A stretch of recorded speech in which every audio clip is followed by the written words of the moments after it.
Hi, my name is Kaylee, and my product is OwlEats. So, when it comes to human wildlife conflict, animals are often the ones who end up suffering. And this human wildlife conflict is present worldwide in a variety of different contexts. And many of these animals actually end up being brought into wildlife rehabilitation centers. And a lot of these animals are actually raptors. So raptors do have an important ecological role in both their food web and in just maintaining their ecosystem. So we want to make sure that their populations don't start declining just due to humans. When it comes to post-release survival rates of owls in particular after being rehabilitated, multiple studies have found that starvation was the number one cause of death. And this tells us that often owls are not properly feeding post-release, and that may be due to owls not being properly prepared for the wild while being rehabilitated. And this may have something to do with the timing at which the owls are being fed in rehabilitation versus when they feed in their natural environment. So when we think about owls and how they naturally act, they're active at night. However, while being rehabilitated, owls are fed during the day because that's when we, their caretakers, are awake. And that's just because we need to actually drop off their food in order to feed them.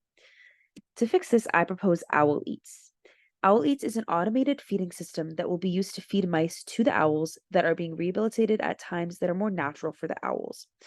The system will consist of an automatic door that opens on a timed system along with a small conveyor belt. We will add an automated door onto the walls of the enclosure for the owls and use it to drop off their food items at a certain time.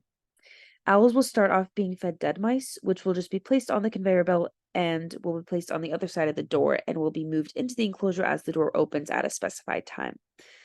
When the owls are deemed ready to move on to live mice, then we will add walls onto the side of the conveyor belt so that the mice do not run away. And we will also add a small piece of wall onto the conveyor belt itself so that when the door opens and the conveyor belt moves forward, the wall will also push forward and ensure that the mice actually end up in the enclosure and don't just run away. Once the wall is moved forward enough to force the mice in, the door will begin to close and the conveyor belt will move backwards to make sure the door can actually shut. In order to get the mice, I will receive donated mice that have been used in previous lab research. And I also plan to work with local mechanical engineering students to look to create a door system and conveyor belt that run on a timer system.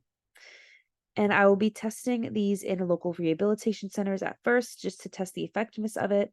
And I'll be testing that effectiveness just by tracking owls post release. And if the product appears to be working, then I plan to expand to more rehabilitation centers in New England and then eventually expand globally. Proceeds made by the centers buying this product will be used to fund the students that are helping me. So, by changing the feeding time of rehabilitated owls, I hope to increase the post release survival rates. And since so many of these owls are brought in due to anthropogenic causes, if we can increase the success rate of rehabilitation, then we can start to sort of offset the impact that humans are having on wildlife. And so, by ensuring that life on land stays healthy, it also ensures that human and the environment stay healthy under the idea of One Health, which pretty much just emphasizes that human, wildlife, and environment health are all closely linked and directly impact each other. Thank you.